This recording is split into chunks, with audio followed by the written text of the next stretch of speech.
آج اس کو ہم بابا بلے شاہ کہتے ہیں، حضرت بابا بلے شاہ رحمۃ اللہ علیہ۔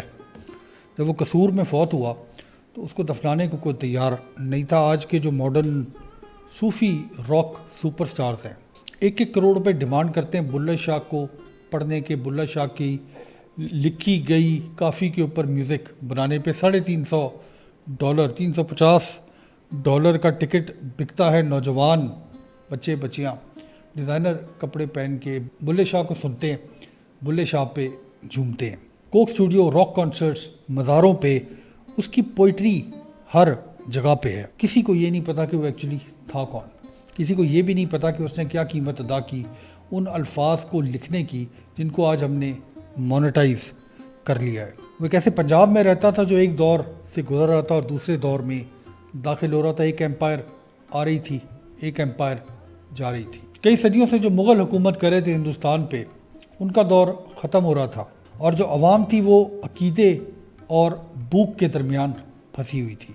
ایک ایسی سرزمین جہاں پہ فارسی بولی جاتی تھی، عمرہ جو تھے پڑھے لکھے انٹلیکچوئل لوگ، اسکالر فارسی میں گفتگو کیا کرتے تھے، مگر پنجاب کی جو زبان تھی وہ پنجابی تھی، وہ زبان جو عوام بولا کرتی تھی، جو غریب بولا کرتے تھے۔ اور اس خاموشی کے بیچ میں سے ایک شخص نے ایک صدا بلند کی، ایک ایسی ہمت کی، ایک ایسی جرت کی شاید اس سے پہلے اس سرزمین میں کسی نے بھی نہیں کی تھی۔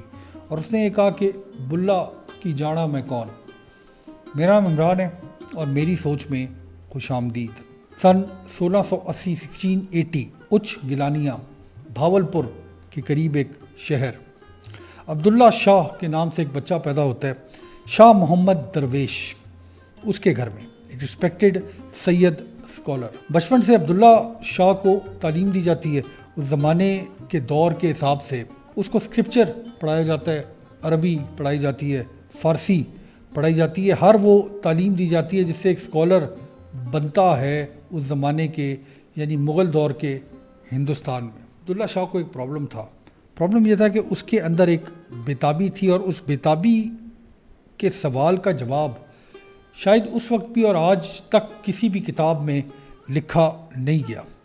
ایونچولی عبداللہ شاہ کا خاندان مائیگریٹ کرتا ہے اچ گلانیہ سے قصور کے شہر میں۔ قصور اس وقت کا مسجدیں، مدرسے جہاں پہ شاعر فارسی میں لکھا کرتے تھے، خدا سے بات کرنے کی زبان عربی اور بادشاہ سے بات کرنے کی زبان فارسی، مگر عوام کی جو زبان تھی، وہ جو ماواں دھیاں کھیتوں میں بولا کرتی تھی، وہ تھی پنجابی۔ قصور فارسی بولا کرتا تھا طاقت کے لیے اور قصور عربی بولا کرتا تھا جنت کے لیے۔ اس اثناء کے اندر، اس میلے کے اندر بلے شاہ نے چوز کیا کہ وہ پنجابی بولے گا اور پنجابی میں لکھے گا۔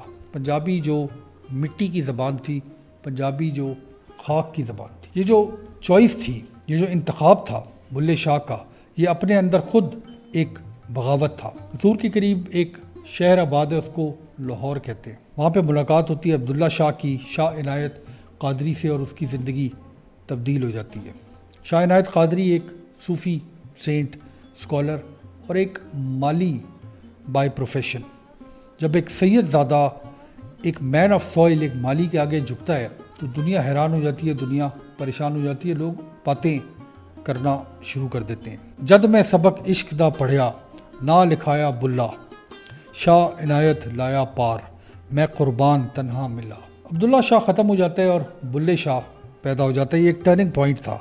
شاہ عنایت قادری نے اس کو وہ سکھایا، اس کو وہ سمجھایا جو صدیوں سے جو اسکالرشپ چل رہی تھی اس علاقے کے اندر، وہ جواب اس کو نہیں دے سکی تھی جو شاہ عنایت کی صحبت میں بلے شاہ کو ملی۔ عشق کا سبق، ایک کلیشے لگتا ہے اس بارے میں بات کرتے ہوئے، عشق کا سبق، مگر جو گہرائی سے سوچتے ہیں، اور اب تو وہ شاید دور ہی نہیں کہ ہم گہرائی سے سوچیں، مگر شاید حقیقت صرف یہی ہے کہ تمام چیزیں پڑھنے کے بعد اگر آپ عشق کا سبق نہیں پڑھتے تو پھر شاید آپ کچھ بھی نہیں جانتے۔ اس دن جس دن بلے شاہ کو یہ بات سمجھ آ گئی تو ہر چیز اس کے لیے ختم ہو گئی۔ کوئی ٹائٹل، کوئی زمین، کوئی وراثت، کسی چیز کی کوئی قیمت نہ رہی۔ اب وہ ایک سید نہیں رہا تھا، وہ ایک اسکالر بھی نہیں تھا، وہ ایک فقیر بن گیا تھا، عشق کے سفر کا فقیر۔ قصور اس زمانے کا ایک فورٹریس تھا، ایک قلعہ تھا آرتھوڈاکسی کا. ہم ایک دفعہ پہلے بھی ذکر کر چکے ہیں کہ حیرت انگیز طور پہ آرتھوڈاکسی کا کوئی اچھا مطلب اردو زبان کے اندر نہیں ہے. علماء ڈیبیٹ کیا کرتے تھے، بحث ہوا کرتی تھی فارسی کے اندر، اور جو غریب تھا، جو دہقان والے لوگ تھے، جو کسان تھا، وہ فریاد کیا کرتا تھا پنجابی میں. بلے شاہ نے غریب کی زبان کو چوز کیا اور اس نے اس دیوار کو گرا دیا جو صدیوں سے اس زمین کے اوپر قائم تھی.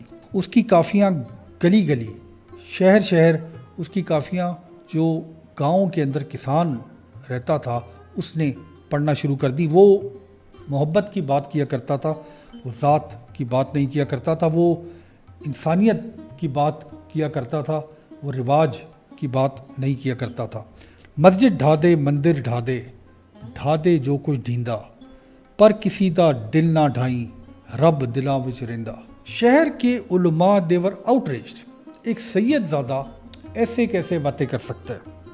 اس کی جرت یہ کیسے ہوئی کہ وہ یہ کہے کہ خدا دل میں رہتا ہے، مسجد میں نہیں رہتا؟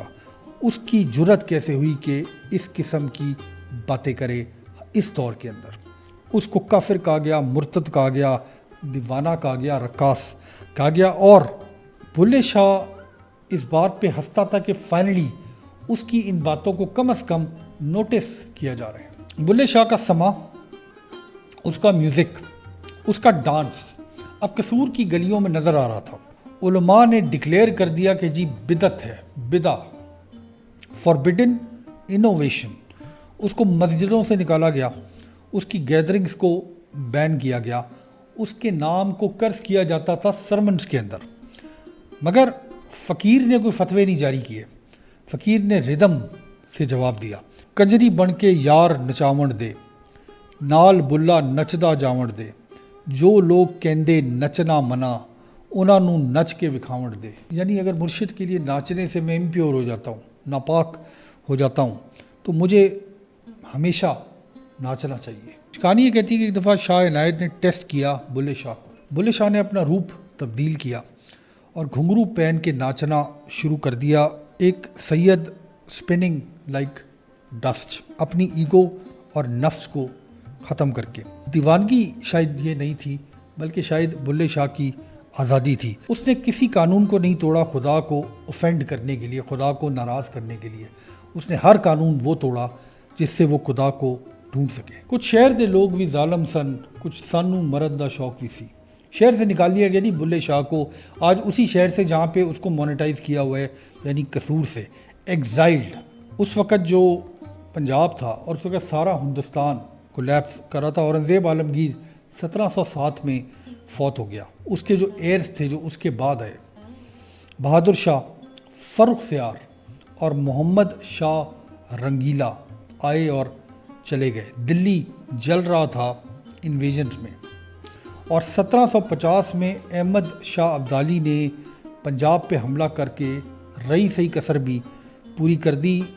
ایمپائرز جو تھی اس دور میں سونے، چاندی، طاقت، پرائیڈ کے لیے ایک دوسرے سے لڑ رہی تھی. لوگوں کا قتل عام ہو رہا تھا، اور ایک ننگے پیر فقیر ایک گاؤں سے دوسرے گاؤں جا رہا تھا. اور وہ جو پیزنٹس تھے، جو اس زمانے کے غریب تھے، ان کو محبت کا سبق دینے کی کوشش کر رہا تھا. ایونچولی بلے شاہ نے یہ جو کتابیں تھیں اس زمانے کی، ان کو شیطانی قرار دینا شروع کر دیا. اس نے کہا کہ یہ جو نالج ہے ان کتابوں کے اندر، یہ سیٹینک سبق ہے. اس نے کہا کہ ان کتابوں کے اندر جو نالج ہے وہ ذہن کو بھر دیتی ہے اور دلوں کو خالی کر دیتی. ہم جب صوفیاء کے بارے میں پڑھتے ہیں ہندوستان کے، ہم جب علماء کرام کے بارے میں پڑھتے ہیں، اور ہم یہ پڑھتے ہیں کہ بڑے بڑے بادشاہ ان کی درگاہوں میں جایا کرتے تھے، ان سے فیض حاصل کیا کرتے تھے. یہ جو بلے شاہ ہے، جس کو آج آپ پتہ نہیں آپ نے کس چوٹی پہ اس کو بٹھایا ہوا ہے، کوئی ایمپرر اس کے پاس نہیں گیا.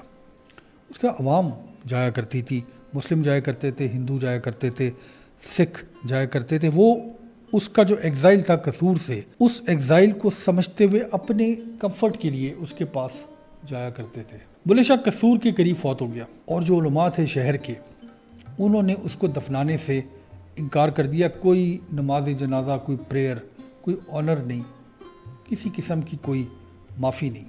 جو اس کے فالوورز تھے جو اس زمانے میں بلے شاہ کے پیچھے جو عوام تھی، غریب، جو فقیر تھے، جو ناچنے والے تھے، جو فارمرز تھے، انہوں نے اس کی باڈی کو اٹھایا، شہر سے باہر ایک جگہ پہ اوپن زمین کے اندر اس کو دفنا دیا۔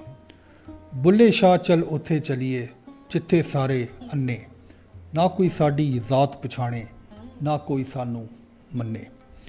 یہ شاید اس کی فائنل وش تھی، یعنی ایسی جگہ رہا جائے جہاں پہ کوئی اس کو جانتا نہ ہو، جہاں پہ کسی کو یہ پتہ نہ ہو کہ یہ کون ہے۔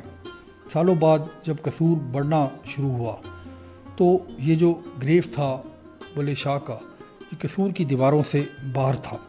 آج بلے شاہ کا مزار قصور کے سینٹر کے اندر ہے۔ وہ شہر جس نے اس کی زندگی میں اس کو ریجیکٹ کیا، آج وہ بلے شاہ کو اپنا فخر سمجھتا ہے، آج وہ بلے شاہ کو مونیٹائز کرتا ہے، آج بلے شاہ کا نام ماربل سنگ مرمر کی تختیوں پہ لکھ کے بیچا جاتا ہے۔ کئی دہائیوں کے بعد اس کی موت کے بلے شاہ کے الفاظ اورل ٹریڈیشن میں رہے۔ 19ویں صدی میں پہلی دفعہ اس کی کافیوں کو پرنٹ کیا گیا لاہور میں، قانون عشق 1889۔ جی، بلے شاہ جو 16ویں 17ویں صدی کا شخص تھا، 19ویں صدی تک آتے آتے پہلی دفعہ اس کی کافیوں کو لکھا گیا۔ 20ویں صدی کے پنجاب کے اندر جو ریوائولسٹ موومنٹ تھی، جو انڈیپینڈنس موومنٹ تھی، انہوں نے فائنلی بلے شاہ کو امبریس کرنا شروع کر دیا۔ انہوں نے کہنا یہ شروع کر دیا کہ ہندو مسلم سکھ یونٹی کا جو کوئی سینٹر ہے تو وہ بلے شاہ ہے۔ اس کا جو میسج ہے وہ سیکٹیرین ڈیوائڈ کو جوڑتا ہے، وہ بارڈرز کو ختم کرتا ہے۔ وہ اینتھم بن گیا، وہ نعرہ بن گیا ایک بٹی ہوئی زمین کا جو آگے اور بٹنے جا رہی تھی۔ پھر ماڈرن زمانہ آ گیا، ملک بن گئے، ہندوستان پاکستان بن گئے، 1990 آ گیا، یوتھ آزاد ہو گئی۔ جنون صوفی راک بینڈ نے بلیا گایا۔ اس کے بعد سن 2000 میں انڈیا سے ربی شیرگل نے بلا کی جانا میں کون گایا، اور اب کوک اسٹوڈیو ایک آرکیسٹرا کے ساتھ بلے شاہ کو پیش کرتا ہے۔ لاکھوں کروڑوں روپے کی پروڈکشنز ہوتی ہیں۔ ایک شخص جس کو ہیریٹک کہا جاتا تھا اس کے زمانے میں، اب ہم نے اس کو ایک پاپ کلچر آئیکن بنا دیا۔ وہ لفظ جو اس کے زمانے میں اور پھر کئی صدیوں تک بین رہے، آج ان کو اسٹیڈیمز کے اندر پڑھا جاتا ہے۔ اس کا جو میسج ہے اس کو شاید ہم سمجھتے نہیں ہیں۔ وہ میسج صرف یہ تھا کہ عشق شاید واحد سچ ہے دنیا کے اندر، مگر اس کا میسج جس طرح بلے شاہ کی زندگی میں وہ انتظار ہی کرتا رہا کہ لوگ سمجھیں، آج بھی شاید بلے شاہ کی روح انتظار کر رہی ہے کہ ہم اس کو پڑھ تو رہے ہیں مگر ہم اس کو سمجھ نہیں رہے۔ بلے شاہ کہتا ہے کہ علمو بس کریو یار، اکو الف تیرے درکار، یعنی ایک لفظ الف صرف سیکھنے کی ضرورت ہے۔ ہم نے اب لائبریریاں بنا دی ہیں بلے شاہ کی کامنٹری کے اوپر، and we still miss the point کہ وہ کہنے کی کیا کوشش کر رہا۔ اس کو دفنانے سے اسی کے شہر کے لوگ انکاری تھے، کیونکہ وہ ان کی سوچ کی جنت کے اندر فٹ نہیں ہوتا تھا۔ آج اسی شہر کے لوگ صبح شام اس کے مزار کو پالش کرتے ہیں کیونکہ وہ ان کے نقشے میں آج فٹ ہوتا ہے۔ اس نے غرور کی دیواروں کو گرایا اپنی زندگی میں، آج ہم نے دیواریں بنا دی ہیں سنگ مرمر سے اسی کے مزار کی۔ پڑھ پڑھ علم فاضل ہویا، کدی اپنے آپ نو پڑھیا نہیں، جا جا وڑدا مندر مسیتاں، کدی من اپنے وچ وڑیا نہیں، ایووں روز شیطان نال لڑدا، کدی نفس اپنے کولوں لڑیا نہیں۔ شاید بلے شاہ کبھی مرا ہی نہیں، شاید بلے شاہ کبھی ختم ہی نہیں ہوا، شاید ہم لوگ ختم ہو گئے اس دن جب ہم نے اس کو کوٹ کرنا شروع کر دیا اور اس کو سننا بند کر دیا۔ بہت شکریہ۔